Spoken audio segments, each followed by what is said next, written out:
All right, Mr. Wong, you're charged with driving while intoxicated, second offense. You're facing up to a year in jail and or a $4,000 fine. An officer was dispatched to a call for service in reference to a major crash. The witness stated that he observed the defendant sitting in the front driver's seat behind them and crash into another vehicle by rear-ending it at the 9,000th block of Bel Air Boulevard. The witness stated that he observed the defendant was driving recklessly prior to the vehicle crash. The officer observed a strong odor of alcohol emitting from the defendant's breath, slurred speech, glossy eyes, and slightly unsteady balance. The defendant admitted to consuming an unknown amount of alcohol.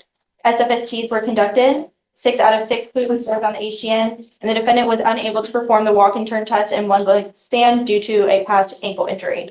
The defendant consented to provide a breath specimen. The results were 0.123 and 0.122.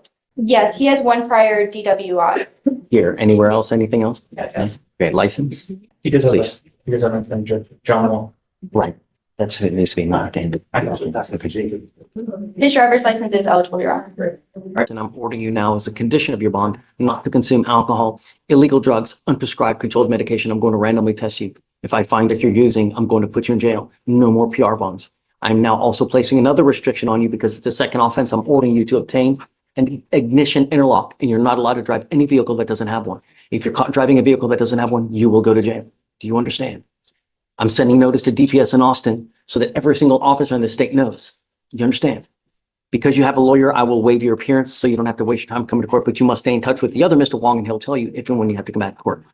For now, I'll have you get a Victoria sign and reset. You'll get with pre-trial for your bond conditions and then you're free to go.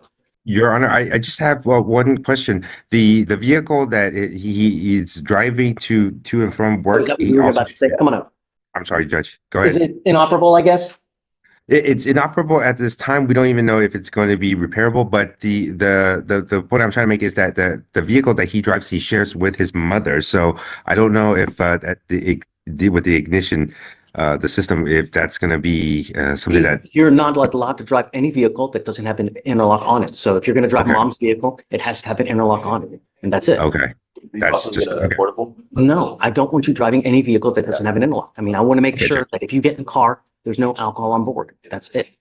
So Okay. if you want to get a portable device and you're telling me you're not going to drive, I'm going to have you sign an affidavit promising me you're not going to drive. So, whatever vehicle you put it in, or if you're going to drive, okay, you got to have one. You make the decision. Judge. If you want me to give you a portable device, I'm happy to do that, but you're going to promise me you're not going to drive it. Okay. Just let them know what you want to do. I mean, if you want to take time to think about it, I'm happy to give you time as well. Yes, Judge. That would be great. Let me confer with my client, and then we'll decide. So, go Okay. outside, step outside, you talk, and then when you make your decision, just let us know. Okay? Okay. Thank you, Judge.